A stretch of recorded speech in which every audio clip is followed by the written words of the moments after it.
Stanridge. Next question submitted by Saeed Maroof Ali by email. I'm writing to you about your progress on implementing the Adult Autism Strategy, Fulfilling and Rewarding Lives in Oldham Local Authority. The Autism Strategy and accompanying statutory guidance came about as a result of the Autism Act 2009. The strategy sets out key actions and recommendations to be taken forward by local authorities and the NHS to improve outcomes for adults with autism and the support that they and their families receive. I would like to know what is happening in our local authority and what partnership work you are doing with NHS. I would like the local authority to share good practice examples, and you may want to publicise anything positive that you are doing. I would therefore be very grateful if you could answer the following points for me. Do you have an autism lead, and if not, when do you plan to appoint one?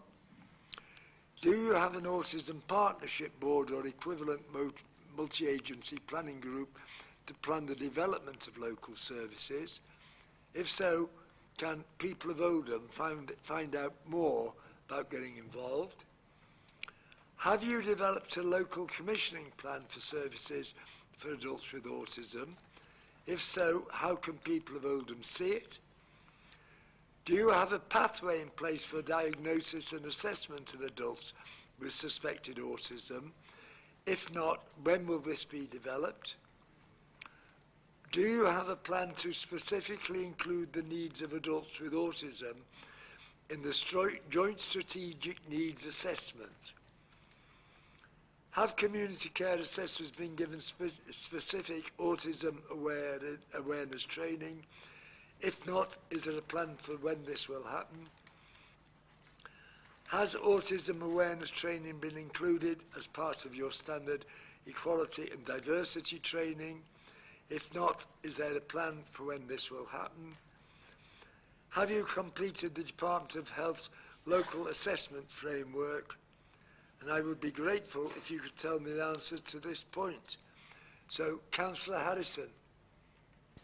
There we are. Up to you. Thank you, Mr. Mayor.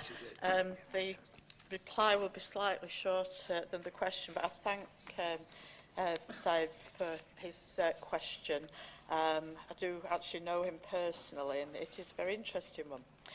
So if I just go through the points that he makes, yes, we do have an autism lead, and this is Susanna Meakin, who's Head of Mental Health at the Service for Mental Health, Learning Disability and Autism at the Council. Autism Way Forward is Oldham's partnership board and is well publicised through various parents and carer forums. And one of our officers, Claire Hill, can be contacted for more information on this. We have developed a local commissioning plan, and the final draft of the autism strategy is going to Cabinet for approval on the 19th of December, and following approval it will be published on the council website and shared as widely as possible.